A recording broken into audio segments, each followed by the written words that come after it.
No alces la voz porque no vas a poder. No te arriesgues. No te arriesgues. Yo no sé para qué me estás diciendo que te vas a matar. Seguro que lo estás haces. estudiando. Dice que lo No, vas yo no voy a ir a pero al final no va terapia, a ni que hacer estuviera nada. loca. ¡Basta!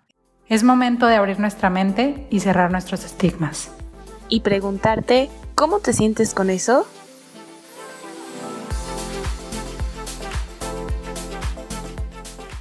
Bienvenidos a ¿Y cómo te sientes con eso? El podcast donde buscamos crear este espacio de diálogo para cuestionarnos ciertos temas de salud mental. Mi nombre es Lorena Álvarez y el día de hoy me acompaña Andrea Castellanos y nuestra invitada especial, nuestra primera invitada internacional, Andrea Alegría. Hola a todos, bienvenidos al cuarto episodio de esta segunda temporada.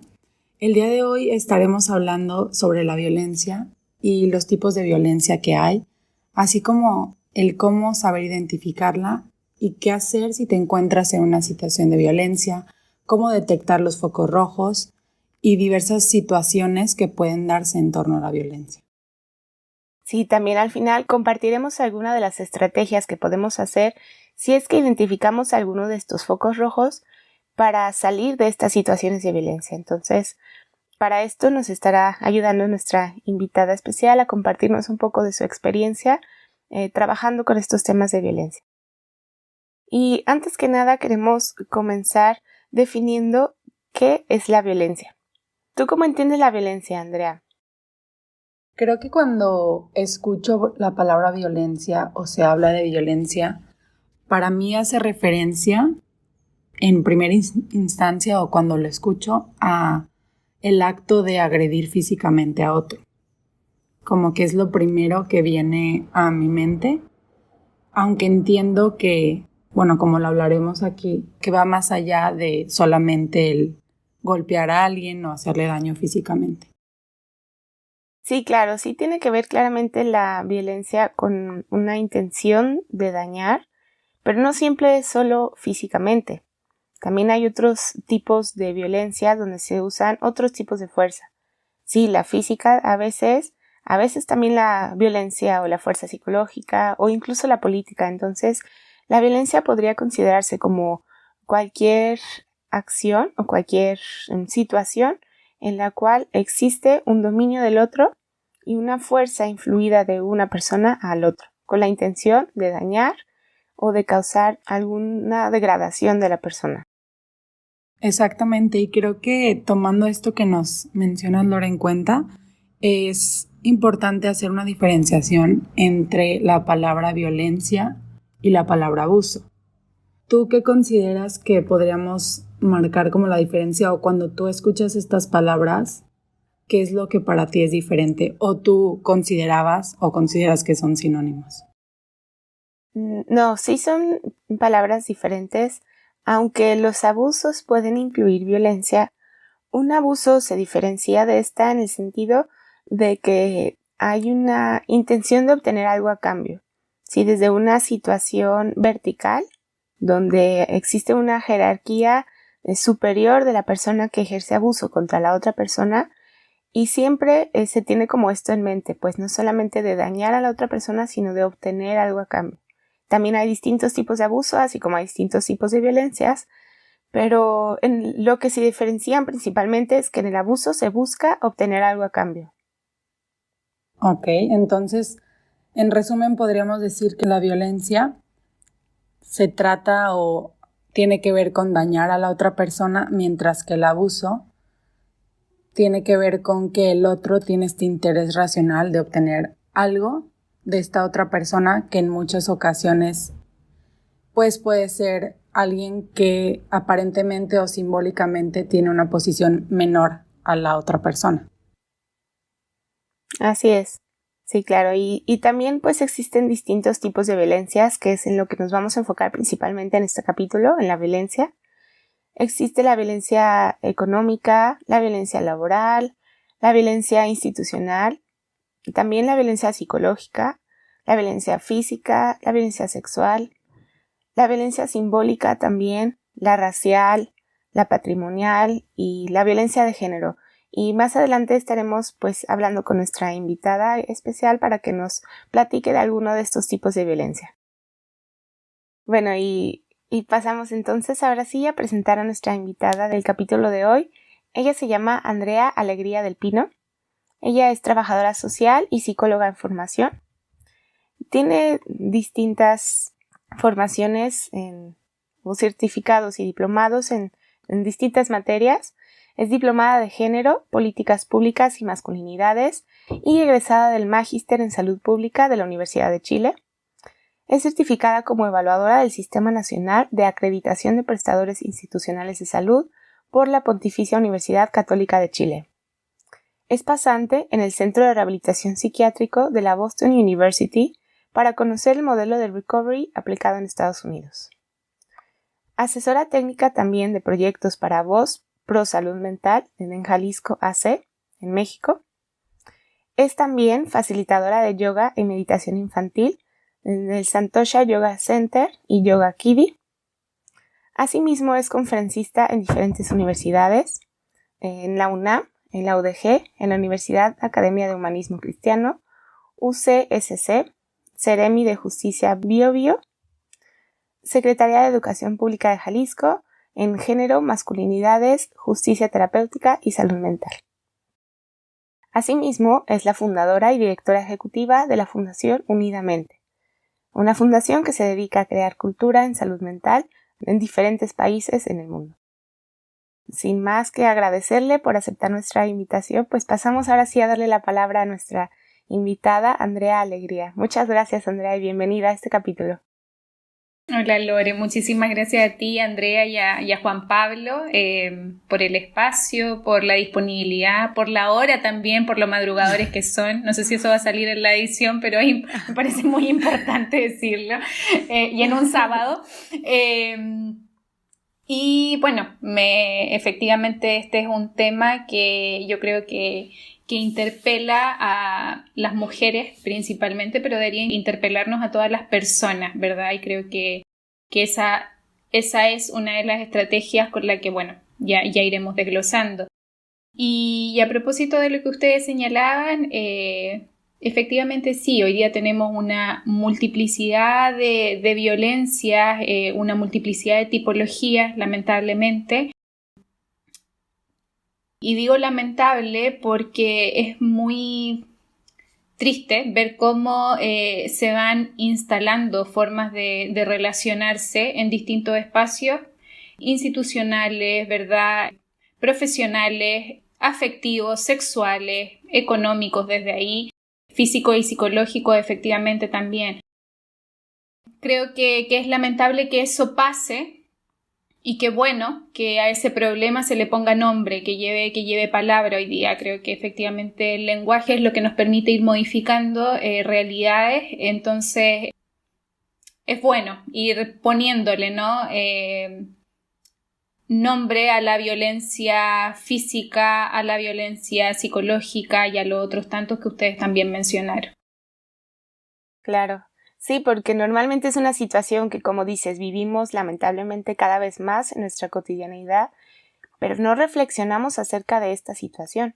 Entonces, desde el hablarlo, desde el pensarlo, podemos ir haciendo ciertas modificaciones en nuestro día a día desde donde nos toca para ir en contra de estas situaciones, ir modificando estas violencias. Claro, Lore, y creo que es muy importante esto que menciona Andrea, de entender o hablar acerca de lo que es la violencia, porque si no podemos entenderla, nuevamente como con las emociones, al no saber qué es, al no comprenderla, no podremos identificarla.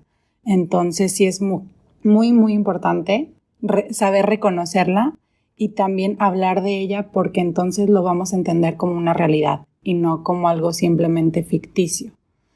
Ya que muchas veces, pues justo hablaremos de esto, hay microviolencias que tal vez no nos damos cuenta.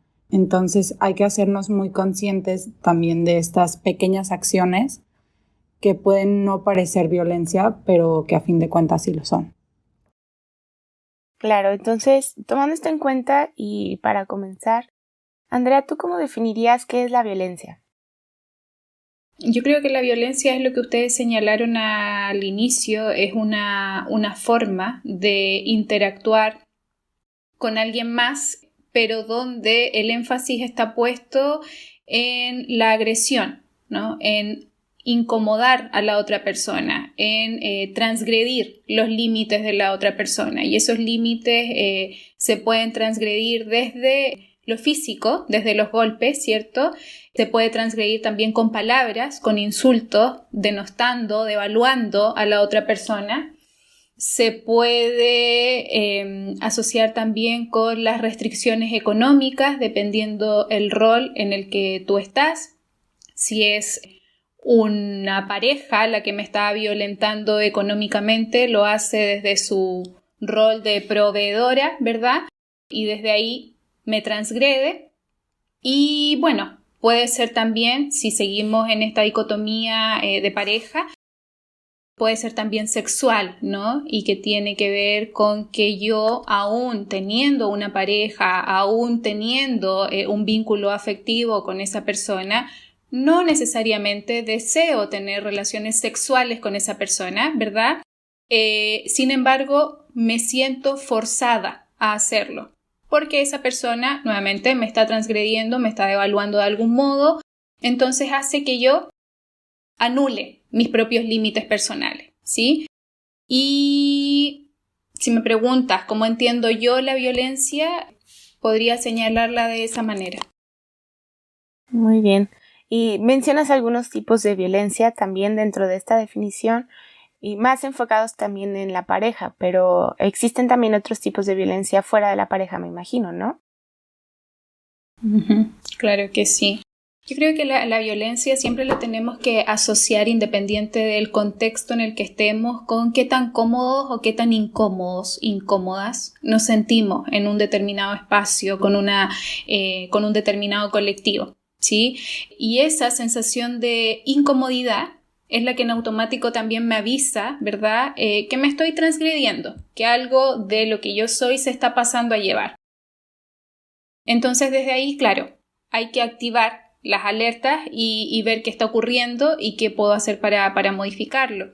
Y desde ahí sí, los tipos de violencia, como decíamos, son múltiples. Tenemos la violencia a las infancias, por ejemplo, ¿verdad? A través de la limitación o anulación de sus derechos básicos, de sus derechos humanos. Lo mismo con las adolescencias, ahí también tenemos un tipo de violencia que es muy grave, y ocurre lo mismo con las personas mayores, donde también hay una precariedad en el cuidado hoy día en muchísimas partes del mundo, ¿cierto? Ustedes están en México, yo trabajo en México y en Chile y actualmente vivo en España, y creo que en todos esos escenarios donde a mí me ha tocado estar, he podido ver cómo la precariedad en el cuidado a las personas mayores es violento hoy día. Y nuevamente, ¿no? Genera una devaluación en ese colectivo, porque no se les garantizan, no se les otorgan sus derechos básicos, derechos humanos básicos. Estamos hablando de lo mínimo. Y es violento eso, ¿no? Ver que ni siquiera las personas cuentan con lo mínimo. Hay otros tipos de violencia que tienen que ver con los contextos profesionales también, donde las personas se mueven, ¿verdad? Se habla mucho hoy día de la violencia obstétrica, que efectivamente es algo que, como decía Andrea, se ha visibilizado afortunadamente, y al visibilizarlo ya no se naturaliza, se deja de ver como algo normal, porque bueno, es la forma en cómo los profesionales tratan en ese momento tan límite a una mujer particularmente. Pero nada de eso es una justificación a este tipo de relación. Y aquí en España, por ejemplo, se estudia mucho la violencia, la mutilación genital femenina, en África principalmente. Es un tema de mucho interés. Y bueno, sí, creo que volvemos a lo mismo. En la medida que ese tipo de cuestiones, aun cuando sean culturales y estén tremendamente instaladas y tengan una aceptación social de larga data, volvemos al inicio. En la medida que para ti no sea cómodo, en la medida que tú te sientas transgredida, es violento. Eso es violento, ¿sí? Entonces, bueno, Creo que esos tipos de violencia vienen ahora a mi cabeza y se resumen todas en eso, en qué tan devaluada, qué tan devaluado te puedes sentir tú cuando estás en una situación, la que sea, con las personas que sean.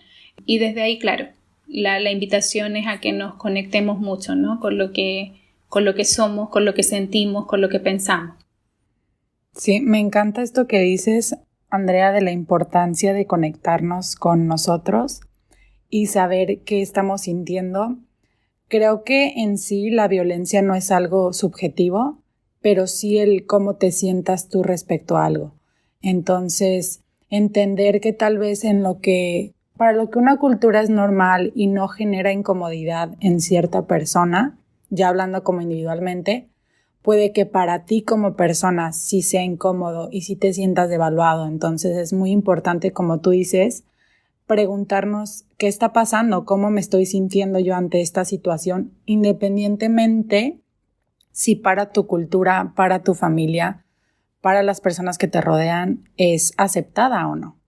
Porque no tienes que basarte en criterios de una sociedad o de tu familia. Son tus propios criterios porque tú serás la que decide si se está sintiendo que su persona está siendo devaluada. Y creo que una violencia que yo no había pensado como tal, otra vez volvemos a esta parte de normalizar o no ser conscientes, es lo que mencionabas de personas que no tienen los derechos humanos básicos. Se me hizo algo muy fuerte y porque tal vez, decimos, como si es un derecho humano básico, todo el mundo lo tiene que tener. Pero ¿qué pasa cuando juegan con ello o por medio de te dominan, ¿no? Creo que es algo que pasa más de lo que creemos y es importante también entonces reconocer que esto es violencia y que las personas no pueden utilizar algo tan importante en tu contra. Es decir, no vas a tener algo que necesitas prácticamente para vivir solamente porque yo ejerzo esta violencia. Entonces, me parece muy, muy importante ir tomando en cuenta estos detalles que nos mencionas para entender que la violencia es un tema sumamente amplio y al que le tenemos que dar la importancia que merece. Exacto.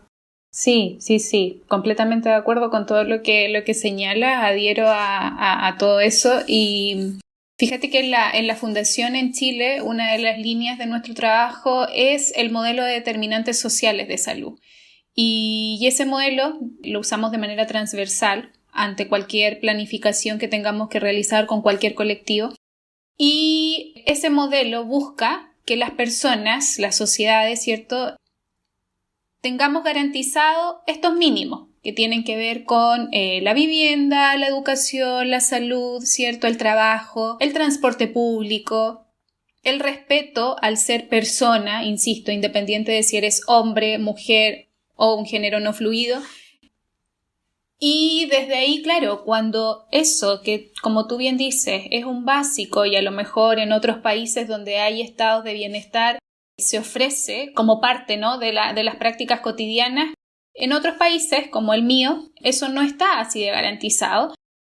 Y tú ves que eso genera, además de un problema de salud pública, un nivel de violencia elevadísimo porque aumenta el descontrol de impulsos, ¿verdad? Aumenta el descontrol de emociones, impide que las personas sientan que son merecedoras de solicitar el reconocimiento de estos derechos y entonces, hay un círculo ahí muy potente que puede llegar a ser muy dañino si esto no se aborda.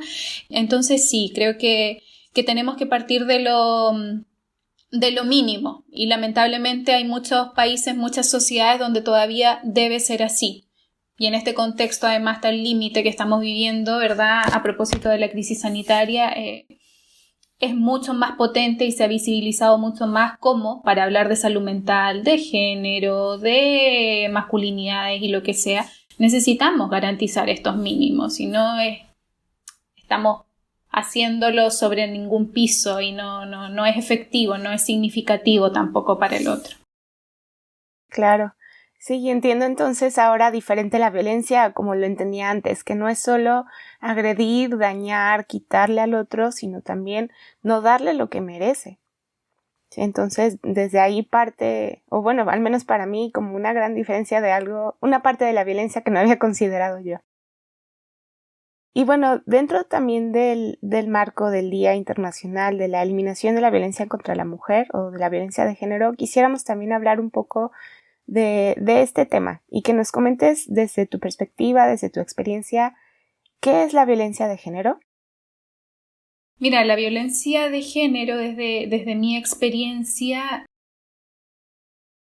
tiene que ver con la agresión, con una forma intencionada, ¿cierto?, que ejerce otra persona sobre mí por el solo hecho de ser mujer, ¿sí? Y hoy día la violencia de género es un problema de salud pública porque a las mujeres nos están matando solo por el hecho de ser mujeres, solo por el hecho de no cumplir con parámetros sociales que vienen establecidos de larga data, pero que son parámetros sociales que han construido otras personas, que en su mayoría son hombres, y que lamentablemente nos invitan a adherirnos, ¿cierto?, y a posicionarnos en esos roles aun cuando no tienen ninguna representación para las mujeres, ni antes ni menos ahora. Entonces la violencia de género es algo que lamentablemente vivimos en un 96%, no recuerdo la última cifra que sacó la ONU, pero la vivimos las mujeres, aún, y yo trabajo con masculinidades y no tengo ningún problema en abordarlo desde esa línea, aun cuando hay hombres, ¿verdad?, que son víctimas también de violencia, aun cuando en este sistema heteronormado y muy patriarcal en el que estamos, los hombres son víctimas también desde otro punto de vista, de esta presión que se le genera por el hecho justamente de ser hombre. Vivimos distinto a esta presión. Las mujeres tendemos a postergarnos cuando hablamos de violencia de género en un sistema social. Las mujeres tendemos a postergarnos, a subyugarnos, a intentar que estos conflictos no terminen en una violencia tan extrema como finalmente la mayoría de los casos llega a serlo. Y los hombres, por el contrario, ejercen o viven esta presión desde la relación vertical que también mencionabas tú, Lore, en otro momento, desde el relacionarse verticalmente, ¿cierto?, sintiendo que son ellos los que deben controlar, que son ellos las personas fuertes, entonces desde ahí son ellos los que modelan. Y efectivamente, claro, cuando una mujer no se ajusta a ese modelaje, entre comillas, que socialmente ya viene establecido, se genera o se detona la violencia. Y es un tipo, ¿verdad?, de interacción que es completamente injusto, completamente evitable y que tiene que ver con, nuevamente, reeducarnos y modificar formas de concebir las relaciones humanas en todo ámbito. Y para eso, claro, para eso necesitamos estar conectados con lo que sentimos, con lo que somos y con lo que pensamos también. Así podría hablarte de la violencia de género. Me parece muy importante, Andrea, como hacer una pequeña, pues tal vez pausa en el hecho que nos mencionas. Actualmente nos matan simplemente por ser mujeres. Creo que independientemente de que no cumplamos un rol que la sociedad establece, esto ya pasó a segundo plano, o al menos en México. Es muy triste porque sí, literal, eres mujer y por ende eso puede significar la muerte. No importa tu estatus social, no importa realmente ya nada. Simplemente por este tal vez inconsciente colectivo de ver a la mujer como alguien débil, alguien que debe ser sometido, y pues es muy fuerte, ¿no? Algo que se vive, yo creo que sobre todo en Latinoamérica, y que tal vez también yo me he dado cuenta que se ha normalizado. O sea, sí hay marchas, sí se intentan hacer movimientos, pero no deja de ser algo que, al menos en México, ya es una cifra que si no tenemos en la cabeza, al menos si ves de que otra desaparecida, porque evidentemente hay páginas que muestran a las chicas que han desaparecido, también a los hombres, pero pues ya dices, literal, tristemente, una más, cuando quisiéramos que no fuera, como dicen, ¿no? ¿Cómo es, Lore? Ni una menos. Ni una más, ni una menos. Exacto. Y pues es triste, pero también me llama la atención esto que mencionas, ¿no? Cómo también hay una presión hacia los hombres, culturalmente hablando, de ser fuertes. Y creo que esto juega un rol también en la cabeza de ellos, en su inconsciente, de, pues ahora sí preguntarte a ti, ¿no? ¿Qué tanto, tú que trabajas con masculinidades como nos mencionas, qué tanto representa para ellos o qué tan difícil es para ellos el luego poder expresar no solamente sus emociones, sino una violencia? Porque, como tú dices, tal vez no es un porcentaje tan grande como en las mujeres, pero así sea el 1%, es violencia. Así sea el 0,00.1%, la viven y la sufren. Entonces, ¿qué tan difícil es para ellos poder expresar que están siendo violentados al ser hombres y no ser permitido ante la sociedad? Sí. Es muy difícil para los hombres reconocer que están siendo víctimas de maltrato en cualquiera de sus formas, porque claro, hay un rol social con el que hay que cumplir, ¿cierto? Y desde ahí el señalar que no estás bien, el siquiera acercarte a comentarle a alguien que no te sientes completamente estable emocionalmente, que las mujeres lo hacemos con mucha normalidad, afortunadamente, ¿verdad? Con nuestras amigas, con nuestra familia, con el terapeuta, con quien sea. Para los hombres es todo un desafío y desde ahí también la violencia hacia hombres, el maltrato en el amplio sentido, se vive con muchísimo silencio porque les toma mucho tiempo llegar a abrir un tipo de relato, ¿verdad?, donde estén sintiéndose incómodos o transgredidos, como decíamos al inicio. Y esta situación llega y esto pasa cuando ya llegan a su punto límite, ¿cierto? Y ese punto límite empieza a avisar que ya no tolera más, con desestabilizaciones del ánimo, con cuadros ansiosos, ¿cierto? Con crisis de pánico, y esas manifestaciones empiezan a incomodar este día a día, esta calidad de vida, y finalmente los lleva a consultar. No porque estén conscientes de que no están bien o de que les están haciendo o viviendo algún tipo de daño, sino que porque no se están sintiendo cómodos con algo que les está pasando. Lo que quiero decir o intentar decir es que a mí en mi experiencia me ha tocado trabajar con hombres que están muy desconectados de sí mismos, con hombres que intentan ser muy racionales en sus relaciones interpersonales, independientes de las que sean, muy racionales, y que desconectan un poco el corazón. Creo que ese es un problema, desde luego, que está muy bien ponerle cabeza a todo, pero tienes que hacerlo en equilibrio. Y claro, y el asumir que tú también te desestabilizas emocionalmente, que tú, hombre, también te cansas de ser proveedor, que tú, hombre, también te cansas de ser fuerte todo el tiempo, que te incomoda no llorar si algo te emociona, porque si lloras eres gay o maricón, perdón la expresión. Entonces no, tú no puedes llorar, tú eres una persona fuerte porque eres hombre. Tú no puedes expresar emociones, no puedes ser de piel, porque se ve rarito que un hombre abrace a otro hombre o abrace e interactúe normalmente y como siente con un hijo o una hija, ¿verdad? Esto lo hablo en general. Sé que hay hombres que funcionan distinto, afortunadamente, y que hay nuevas masculinidades que cada vez toman más fuerza. Pero todavía tenemos un resabio importante donde los hombres están con este hábito, ¿no? De relacionarse desde esta lógica. Entonces sí, así es un proceso también por el que ellos pasan, pero yo te diría que en mi experiencia el 80% de los hombres, o más incluso, que deciden iniciar procesos terapéuticos, procesos de sanación, logran entender sin ninguna dificultad que efectivamente estaba habiendo un problema en la forma en cómo ellos estaban relacionándose.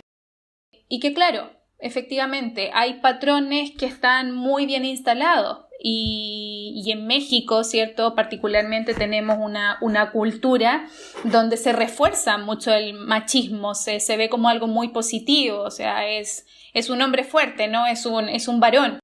Y hay mucho que trabajar, muchos espacios que generar donde se normalice eso, la comunicación, la expresión de lo que tú sientes, el pedir apoyo, ¿sí? Hoy día el 80% de los suicidios en el mundo son cometidos por hombres y esto es muy grave, o sea, de todos los intentos de suicidio que hay, el 80% se consuma y son consumados por hombres. Entonces, eso te dice muchísimo, te dice que efectivamente los hombres también están pasándolo mal, que también necesitan que el abordaje se haga desde lo que ellos están viviendo. Y cuando hablamos de violencia hacia las mujeres, también tenemos que irnos a esta otra área que son las masculinidades, que desde mi experiencia es un poco la causa, ¿verdad?, que inicia todo este ciclo violento. Entonces sí, está muy bien que trabajemos con víctimas y que sigamos luchando para que dejen de matarnos, pero hay que ir al origen, a la causa, y creo que una de las causas es el funcionamiento que tienen los hombres hoy día, ¿verdad? Y estructuralmente sí, a cambiar un sistema, que eso nos va a tomar muchísimo tiempo sin duda, pero que es algo que estoy segura que también se va a lograr en algún momento. Entonces es un desafío y es una invitación también a que hoy día las personas, más que si eres hombre o si eres mujer, o si tienes un género no fluido, decidas, ¿verdad?, comenzar a conectarte con todo lo que tú eres y veas que también te estás sintiendo.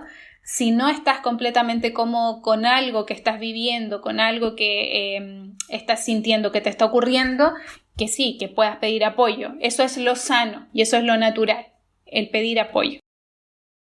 ¿Y cómo ayudarles a las personas a pedir apoyo? Primero a identificar que están viviendo en una situación de violencia de género o en una situación de violencia. ¿Cómo ayudarlos a identificarlas para que puedan pedir apoyo y salir de estas situaciones?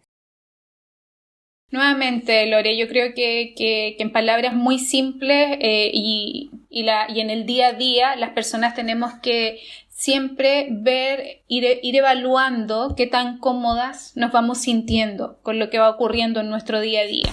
Qué tan cómoda me voy sintiendo con cómo las personas se relacionan conmigo. Qué tan cómoda estoy en pareja, en el trabajo, en la universidad, si estoy estudiando en otro lugar, ¿verdad? La comodidad, que ese sea el parámetro. Y que independiente de qué identidad tengo o en qué género me siento representada, que nos miremos como personas y que veamos desde ahí cómo queremos funcionar. Y entonces eso ayuda mucho a quitarle valor a estos patrones sociales que tienen tanta fuerza en muchísimas personas, ¿no? Yo creo que con esa alerta que aplica para todo, con esa sensación de comodidad, tú también te vas activando tus propios factores protectores, tus recursos personales y vas viendo que efectivamente cuando algo no te queda bien, cuando algo no está siendo grato para ti, por lo que sea, porque físicamente te pones mal, porque emocionalmente te sientes inestable, porque te genera una idea que no es lo que tú habrías pensado o hecho en una situación donde estuvieras cómoda, que también tomes iniciativa al respecto y veas que es mejor. Puedes resolverlo sola, puedes solucionarlo a través de la comunicación, necesitas apoyo de un externo, necesitas un proceso terapéutico, necesitas una institución que te acompañe y te respalde en el proceso, pero que actives tú, que seas tú tu máximo factor protector.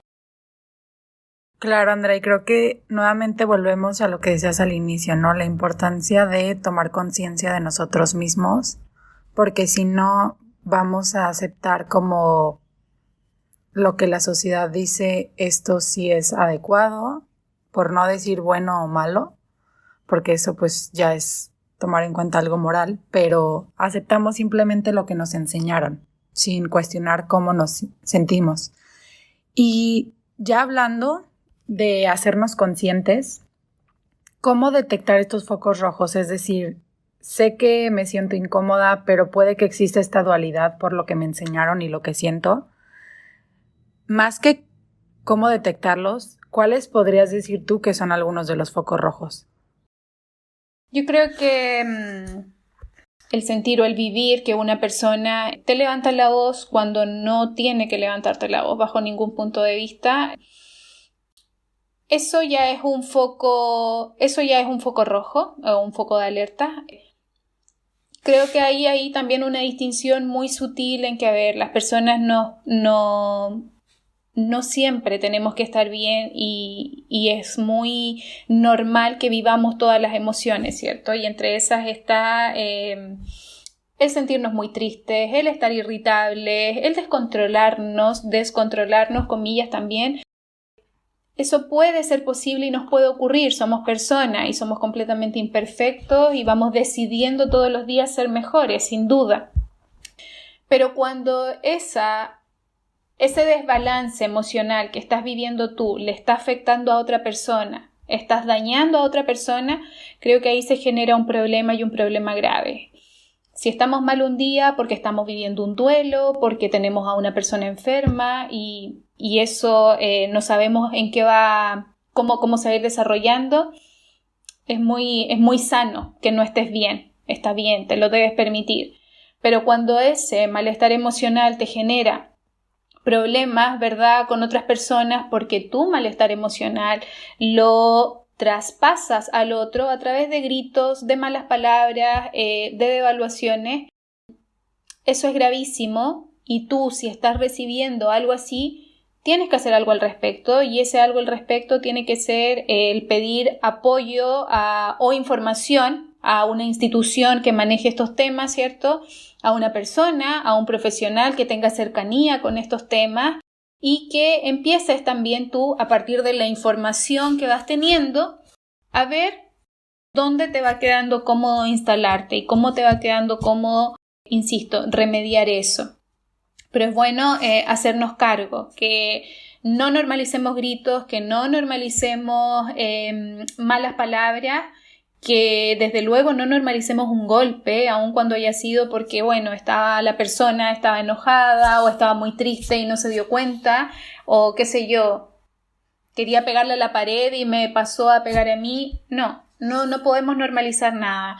Podemos explicar muchísimas cosas, que es lo que estamos haciendo hoy día, ¿verdad? Explicar mucho por qué ocurre el fenómeno de esta manera, pero en ningún caso justificar. Eso no podemos hacerlo, porque cuando justificamos nos transgredimos, cuando justificamos nos pasamos a llevar.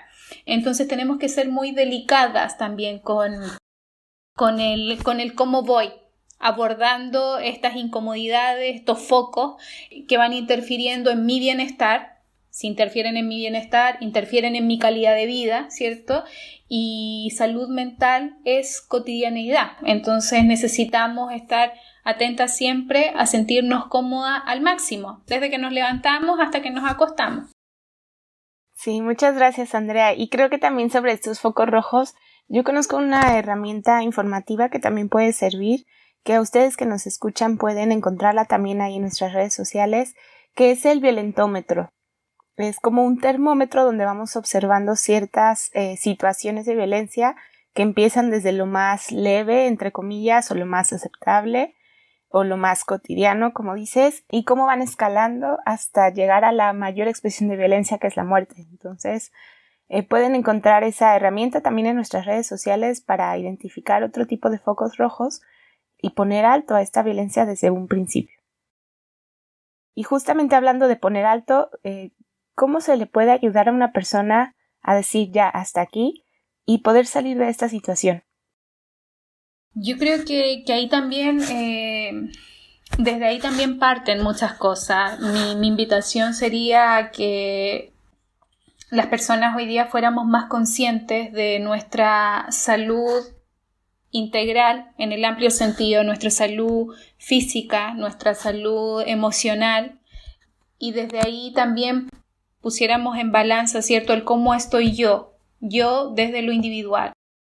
Si yo estoy completamente bien, si yo tengo una sana autoestima, si yo tengo una capacidad asertiva para comunicarme, si yo soy afectiva en mis relaciones, si yo tengo claro los límites que son saludables para mí, voy a poder relacionarme, ¿verdad?, teniendo todos estos factores protectores activados todo el tiempo. Y eso me va a permitir ser una persona muy, muy saludable en el amplio sentido. Prevenir cualquier riesgo. Pero si no lo soy, si no estoy bien, si tengo situaciones de mi infancia que me incomodan, que me duelen en el presente, si tengo situaciones del pasado que no he resuelto, y si estoy viviendo hoy día situación de violencia o saliendo de una situación de violencia del tipo que sea, necesito no vivir y no resignificar esta situación, esta experiencia de vida, sola o solo. Necesito pedir apoyo, necesito que otras personas se sumen en este proceso de sanación. Y creo que eso es fundamental, el no vivir solo, sola, el no estar desconectada de lo que yo soy, ¿cierto? Y desde ahí comenzar a estructurarme emocionalmente, físicamente, desde ahí configurar también mi bienestar.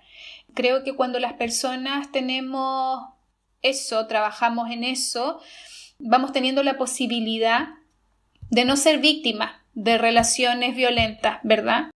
Y vamos teniendo más conciencia para seguir luchando con este sistema que sigue siendo injusto, que sigue siendo muy pasivo cuando hablamos de violencia de género principalmente. Y entonces, bueno, vamos pudiendo tener un rol más activo también. Y creo que hoy día necesitamos eso, estar bien desde lo individual para seguir combatiendo lo que pasa en México, que es dolorosísimo y que efectivamente nos hace sentir que qué más podemos hacer, que de dónde más podemos abordarlo. Necesitamos seguir estando bien, necesitamos seguir cuidándonos, necesitamos seguir trabajando en colectivo, necesitamos seguir aunando fuerzas, actuando en bloques, haciendo alianzas. Creo que esos son los modos en que construimos bienestar, y para construir bienestar tienes que estar bien tú, para prevenir riesgos tienes que estar bien tú. Entonces creo que esa tiene que ser la premisa, ¿no? Y la primera forma también de tener este apoyo. Claro, Andrea, me parece muy importante lo que hablas de construir bienestar y nuevamente el ser conscientes, pero también creo que algo que rompe tal vez con estas ideas culturales es ponerme a mí primero, el hacer las cosas por mí. Porque al menos en México sí se habla mucho de la familia, los otros, ayudar a otros. Y ojo, una cosa no excluye a la otra, pero sí para ayudar a alguien más yo tengo que estar bien primero y ser muy consciente de mi persona. Si no, pues desde qué posición estoy ayudando a otro. Y también como muy importante el entender hasta dónde puedo yo solo y cuándo ya necesito la ayuda de un profesional, porque pues sí, hablamos de autoestima, hablamos, como tú dices, de tal vez situaciones en el pasado, pero no siempre las podemos resolver nosotros o no las podemos hacer tan conscientes simplemente porque yo el día de hoy me levante y diga, bueno, hoy ya me voy a sentir bien, hoy voy a echarle todas las ganas, hoy mi autoestima va a estar al 100.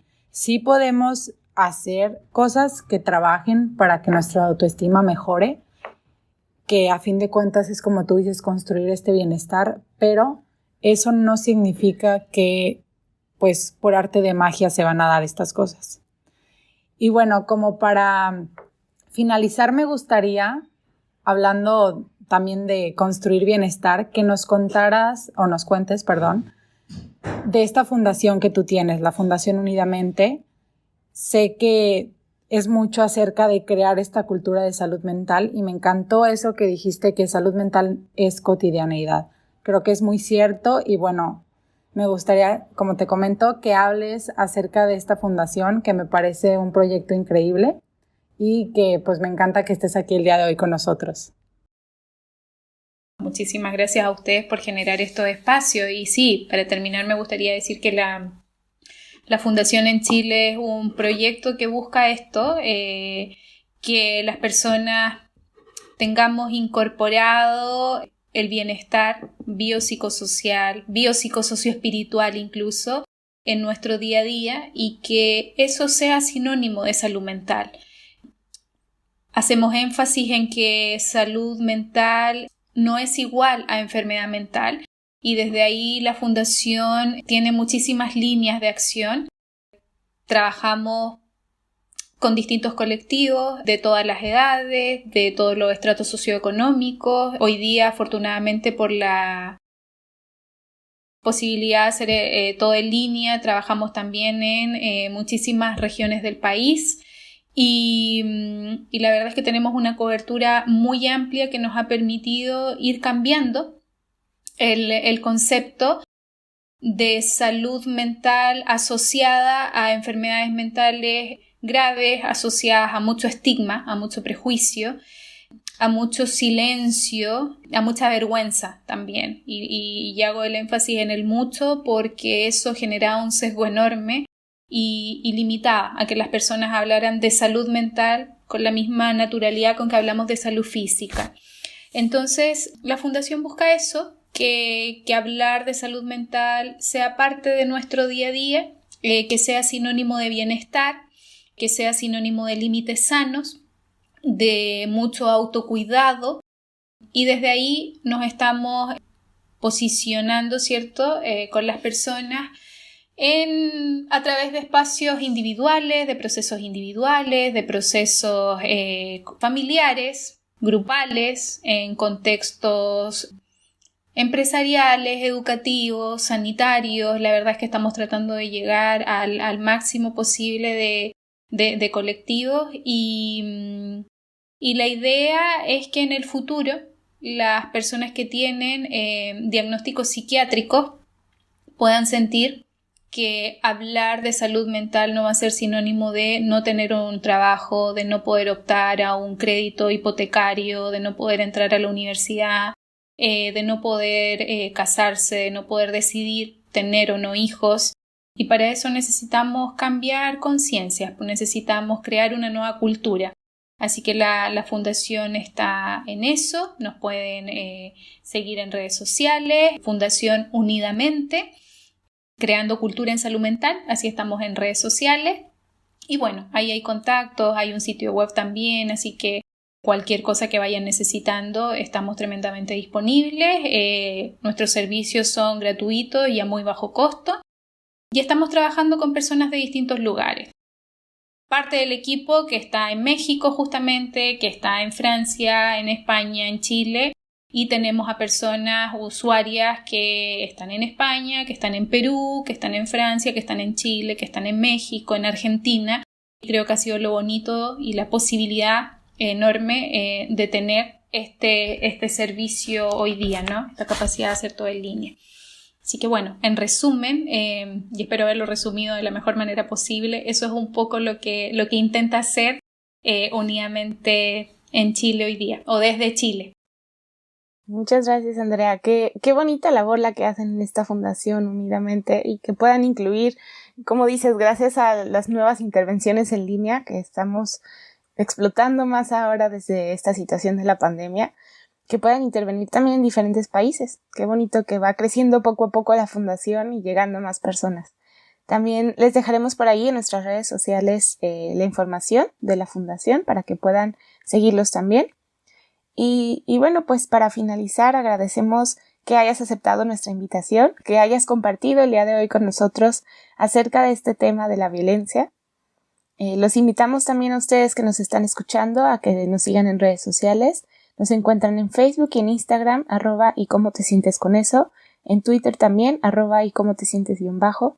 Y los invitamos a que dialoguen con nosotros, a que se vayan preguntando qué pasa con la violencia y cómo los hace sentir esta violencia.